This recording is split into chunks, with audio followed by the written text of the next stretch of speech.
परचम को बुलंद किया और ये ऐलान किया कि देखो न हम दौलत के लिए निकल रहे हैं, न शोहरत के लिए निकल रहे हैं, न माल असबाब के लिए निकल रहे हैं। फिर मौला आज क्यों निकल रहे हैं?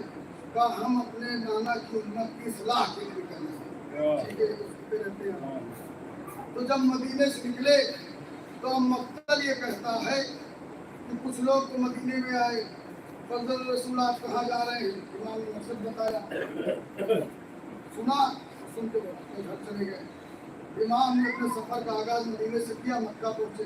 दौरान सफर बहुत सारे लोग आते रहे, इमाम से मुलाकात करते रहे और फिर हत्ता यहाँ तक कि मौला मक्के पहुंच गए और वहाँ पे मौला ने खुतबात दिए, लोगों को वाज़ो नसीहत की कि देखो यजीद जो है वो फासिक व फाजिर है और मैं अली का बेटा हुसैन इब्न अली मैं इसलिए निकल रहा हूँ ताकि अपने नाना की उम्मत की इस्लाह कर सकूँ। और इमाम ने पैगाम दिया, लोग आते रहे, इमाम से मुलाकात करते रहे। तारीख ये बताती है कि इमाम ने 8 ज़िलहिज्जा को हज को उम्रे में तब्दील किया और इमाम ने वहाँ से अपना सफ़र कलबाए मोहल्ला के लिए शुरू किया। दौरान सफ़र अब जो मक्तल कहता है कि हजार की तादाद में लोग आए कि फतंदे दहरा कहाँ है? का फला मुकाम पर उन्होंने अपने खैमे नस्ब किए हैं। लोग आते रहे और इमाम से मुलाकात करते रहे। इमाम ने कहा देखो हम दौलत के लिए नहीं जा रहे हैं, शोहरत के लिए नहीं जा रहे हैं, मनसब के लिए नहीं जा रहे हैं, अपने नाना की उम्मत की इस्लाह के लिए जा रहे हैं। अगर तुम्हें चलना है तो मेरे साथ चलो। तारीख बताती है लोग आते रहे, मुलाकात करते रहे।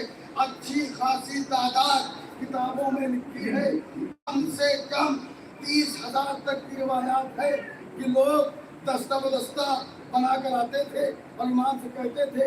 इमाम अपने बयान को बयान करते थे, बातों को बताते थे, लोग सुनते थे और चले जाते थे। और यही सिलसिला चलता रहा यहाँ तक कि इमाम हुसैन अलैहिस्सलाम 2 मुहर्रम को करबला मोहल्ला पहुँच गए। और जब करबला मोहल्ला पहुँचे, बहुत तवज्जो अजीजों, जब मौला करबला मोहल्ला पहुँचे तो जब एक दिन गुजरा और उधर से यजीद ने फौज भेजनी शुरू की तो जनाबे ज़ैनब ने अपने भाई मौला हुसैन को बुलाया और बुला के कहा मेरे भाई हुसैन यजीदियों की फौज पर फौज दस्ते पे दस्ते आ रहे हैं, क्या आपका कोई अपना नहीं है जिसे आप अपने लिए बुलवा लें या अपने लश्कर में शामिल कर लें? बस एक मरतबा इमाम हुसैन ने कागज और कलम जनाब अब्बास से मंगवाया और मौला ने कई हुकूक तहरीर किए, कई लोगों के नाम। किसने हुकूक लिखा? इमाम हुसैन ने। और जब खत लिखा तो खत लिखने के बाद इमाम ने कासिद को दिया कि मेरा खत मेरे जो मैंने कष्ट किया है उस मंजिल तक पहुंचा दो। अब वो कासिद लेके गया। अब सवाल ये पैदा होता है, अब जुमले की कदर चाहता हूँ, बहुत देर तक मैंने तमहीद बनाई है कि इमाम मदीने से निकले मक्का पहुँचे, मक्के से निकले करबला पहुँचे। कितने अफराद इमाम के पास आते रहे।